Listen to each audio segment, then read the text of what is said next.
Cashless economy பணமில்லா பரிவர்த்தனை இந்த வார்த்தைகளை நம்ம கொஞ்ச நாளா அடிக்கடி கேள்விப்பட்டும் வந்துட்டு இருக்கோம். கேள்விப்படுறதோட மட்டும் இல்லாம அதை நோக்கி நம்ம நகர்ந்துட்டும் இருக்கோம். குறிப்பா சொல்லணும் அப்படின்னா பண மதிப்பிழப்பு நடவடிக்கைக்கு பிறகு அதிகமா இந்த ஆன்லைன் டிரான்சாக்ஷன் பண்றது, அது மட்டும் இல்லாம டிஜிட்டலி நம்ம நடக்கக்கூடிய டிரான்சாக்ஷனை அதிகப்படுத்தியிருக்கோம் அப்படின்னு தான் சொல்லணும். கொஞ்சம் நம்ம யோசிச்சு பார்த்தா அதற்கு பிறகு நம்ம பணத்தை கொடுத்து செலவு செய்யறதை காட்டிலுமே டிஜிட்டலி டிரான்சாக்ஷன் செய்யக்கூடிய மெத்தடுக்கு மாறி இருக்கோம் அப்படிங்கிறதும் நமக்கு கண்டிப்பா தெரிஞ்சிருக்கும். இந்த கேஷ்லெஸ் எக்கானமி அப்படின்னா என்ன? இதுல இருக்கக்கூடிய சாதகம் மற்றும் பாதகம் என்னென்ன அப்படிங்கிறத பத்தி தான் இந்த வீடியோல நம்ம பார்க்க போறோம்.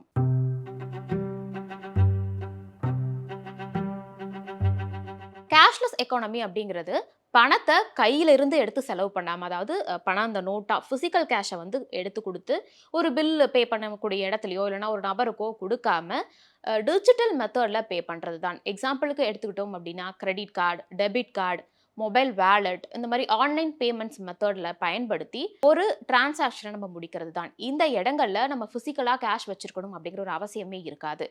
இதுதான் கேஷ்லெஸ் எக்கானமி அப்படிங்கிறோம். இது நிறைய நாடுகள்ல நடைமுறையில இருந்தாலுமே இந்தியாவுல இருக்கக்கூடிய சிக்கல்கள் என்ன, இல்லைன்னா பாசிட்டிவ் சைடு என்ன, அரசு எதற்காக இந்த ஒரு நடைமுறையை ஊக்குவிக்கிறாங்க அப்படிங்கிறத பார்க்கும்போது, கேஷ்லெஸ் எக்கானமியை பொறுத்த வரைக்குமே இந்த டிரான்சாக்ஷன் எல்லாமே நிதி செயல்பாடுகள் எல்லாமே டிரான்ஸ்பரண்டா இருக்கணும். அதே நேரத்துல ஃபேக் நோட்டினுடைய அந்த புழக்கங்கள், கள்ள நோட்டினுடைய புழக்கங்களை மொத்தமா ஒழிக்கணும். கருப்பு பணத்தினுடைய அந்த ஒரு புழக்கத்தையுமே ஒழிக்கணும் அப்படிங்கிற காரணத்திற்காக கேஷ்லெஸ் எக்கானமி அப்படிங்கிற செயல்முறையை நாங்க ஊக்குவிக்கிறோம். அதே நேரத்துல டிஜிட்டல் பேமெண்ட்ஸ் அப்படிங்கிறத இன்னுமே அப்டேட்டா கொண்டு வர போறோம் அப்படிங்கிற ஒரு விஷயத்த மத்திய அரசு தொடர்ந்து சொல்லி வந்துட்டு தான் இருக்காங்க. இதுல இருக்கக்கூடிய பாசிட்டிவ் சைட்ஸ் பத்தி பார்க்கும்போது, எப்பவுமே பணத்தை நம்ம கையில வச்சிருக்கணும் அப்படிங்கிற அவசியம் கிடையாது. ஈஸியா நம்ம எங்க போனாலுமே ஒரு சின்ன கடையில இருந்து ஆரம்பிச்சு பெரிய இடத்துக்கு போற வரைக்குமே எல்லா இடங்கள்லயுமே டிஜிட்டல் டிரான்சாக்ஷன் நம்ம பண்ணிக்க முடியும். பணம் கையில வச்சிருந்தா திருடு போகும் அப்படிங்கிற ஒரு பயமுமே கிடையாது. அது மட்டும் இல்லாம ஆன்லைன்ல டிரான்சாக்ஷன்ஸ் நம்ம பண்ணும்போது ஒரு பில் பே பண்றதா இருக்கட்டும், இல்லைன்னா எந்த ஒரு சர்வீஸ்க்கு நம்ம பே பண்றதா இருக்கட்டும், எல்லாமே ஹிஸ்டரியா இருக்கும். அந்த டிரான்சாக்ஷன் ஹிஸ்டரி அப்படிங்கிறது இருந்துகிட்டே இருக்கும். ஸோ நம்ம எங்க பே பண்றோம் அப்படிங்கிறது ரெஜிஸ்டர் ஆகிட்டே இருக்கும். இதனால பிளாக் மணியினுடைய அந்த புழக்கம் அப்படிங்கிறதும் கட்டுப்படுத்தப்படும், ஒழிக்கப்படும் அப்படிங்கிறதையும் சொல்றாங்க. அது மட்டும் இல்லாம இந்த டிரான்சாக்ஷன் எல்லாமே ஹிஸ்டரி இருக்கிறதுனால இல்லீகலி நடக்கக்கூடிய நிறைய விஷயங்கள் தடுக்கப்படும். இல்லீகல் பயன்பாட்டுக்கு நம்ம ஒரு டிரான்சாக்ஷன் பண்றோம் அப்படின்னா அது கண்டறியப்பட்டு அந்த நடைமுறையுமே மொத்தமாக ஒழிக்கப்படும் அப்படிங்கிறதும் இதனுடைய ஒரு பாசிட்டிவ் சைடாகவே பார்க்கலாம். இந்த பாசிட்டிவ் சைட்ஸ் ஒரு பக்கம் இருக்கும்போது இதுல என்ன டிஃபிகல்ட்டிஸ் இருக்கு அப்படிங்கிறதையும் நம்ம ஒரு பக்கம் யோசிக்கணும் இல்லையா? இதை பொறுத்த வரைக்குமே இப்போ நான் டிஜிட்டல் பேமெண்ட் எல்லாம் பண்ணனதே கிடையாது. இப்பவும் நான் பேங்க்குக்கு போய் பணத்தை எடுத்து செலவு பண்ணிட்டு தான் வந்துட்டு இருக்கேன். பணமா தான் கையில கொடுக்குறேன். இந்த மாதிரி டிஜிட்டல் பேமெண்ட்ஸ் மெத்தட் எதுவுமே எனக்கு தெரியாது அப்படிங்கிறவங்களுக்கு இந்த கேஷ்லெஸ் எக்கானமி அப்படிங்கிற விஷயம் சவாலாகத்தான் அமையும்.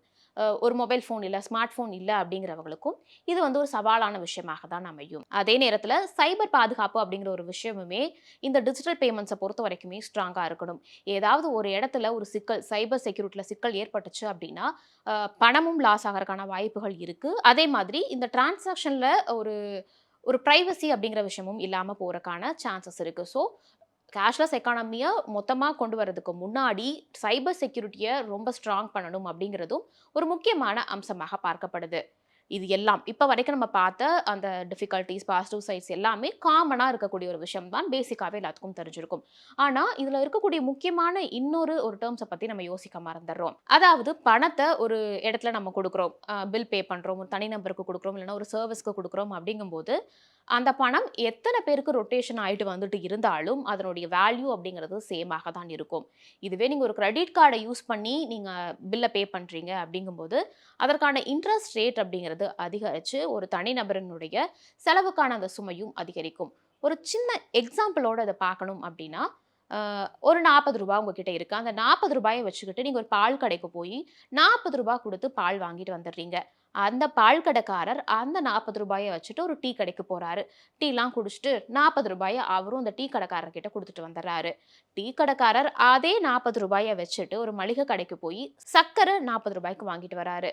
ஸோ இந்த ஒட்டுமொத்த ரொட்டேஷன்லயுமே அந்த ரூ. 40 நீங்க குடுத்த, அதாவது பிசிக்கல் கேஷா நீங்க குடுத்துருப்பீங்க இல்லையா? அதனுடைய வேல்யூ ரூ. 40 தான் இருக்கும். இதுல எக்ஸ்ட்ரா எதுவுமே கிடையாது. அதே சர்வீஸ், அதே ரொட்டேஷன்ல தான் இருந்துட்டு இருக்கும். ஒரு எடுத்துக்காட்டுக்கு சொல்றேன். இதே அந்த ரூ. 40 நீங்க கிரெடிட் கார்டு யூஸ் பண்ணி பே பண்றீங்க. டிரான்சாக்ஷன் முடிஞ்சிருது. அடுத்து அந்த ரூ. 40 வந்து மறுபடியும் கிரெடிட் கார்ட யூஸ் பண்ணி வேற வேற இடங்களுக்கு சுத்தி ரொட்டேட் ஆயிட்டு வந்துட்டே இருக்கு.